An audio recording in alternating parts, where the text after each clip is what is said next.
नमस्कार, the Hind today news में आपका स्वागत है। आइए बढ़ते हैं आज की खबरों की ओर। मध्य प्रदेश में शिवराज सरकार के बुलडोजर ने अपने अपराधियों से लेकर दुष्कर्मियों के अवैध मकानों पर बुलडोजर चलाया था।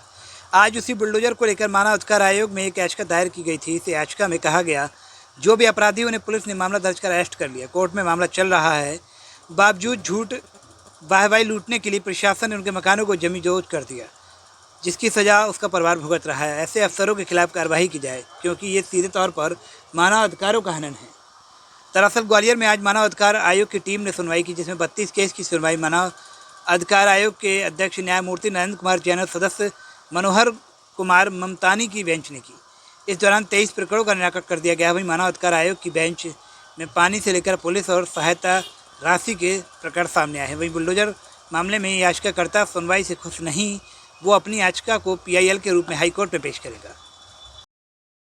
देखिए, कुछ समय पूर्व खंडवा में और खरगोन में और ग्वालियर में एक अनुचित और असंवैधानिक कार्रवाई हुई थी, जिसका नाम बुलडोजर कार्रवाई ये लोग देते हैं। उस बुलडोजर कार्रवाई के खिलाफ हम मानव अधिकार आयोग में गए थे और हमने ये कहा था कि संविधान का उल्लंघन कर रही है ये कार्रवाई, और आर्टिकल 14 का जो समता का अधिकार है, कानून के समक्ष समानता का जो अधिकार है, उसका उल्लंघन कर रही है। हमारा ये स्पष्ट मानना था कि किसी अपराधी को अपराधी के आप मकान तोड़ रहे हो तो उसमें उसके घर वालों की क्या गलती है, उसके बच्चों की बीवी की गलती है कि आप उन्हें बेघर कर रहे हो। उस पूरे मामले की ट्रायल पूरी होने के बिना, माननीय न्यायालय के आदेश के बिना आप इस तरीके की अनुचित कार्रवाई कर रहे हो, जो सीधा सवाल उठाता है कि इस देश में न्यायालय नाम का जो चीज़ है वो बिल्कुल शून्य हो गई है।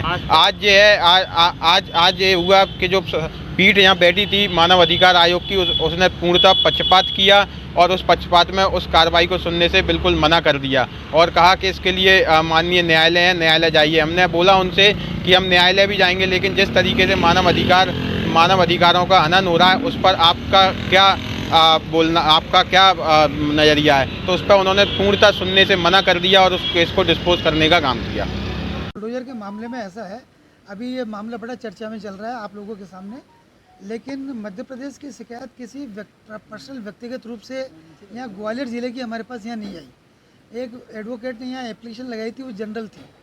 अब जनरल में तो अब उसको हमने पूछा भाई आपका मकान टूटा, साहब नहीं टूटा, किसका टूटा ये भी वो नहीं बता पाए।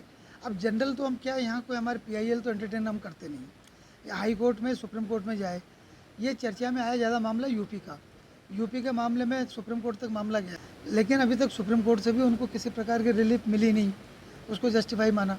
जहाँ तक मध्य प्रदेश का है, मध्य प्रदेश का एक आवेदन हमारे पास भोपाल में तो आया था, भोपाल से रिलेटेड, जिसमें हमने रिपोर्ट मांगी थी। उसमें एक पर्टिकुलर व्यक्ति की बात बताई गई थी। ग्वालियर का मामला जो आज था हमारे पास, तो वो जो एप्लीकेंट थे वो ये नहीं बता पाए कि किसका मामला है।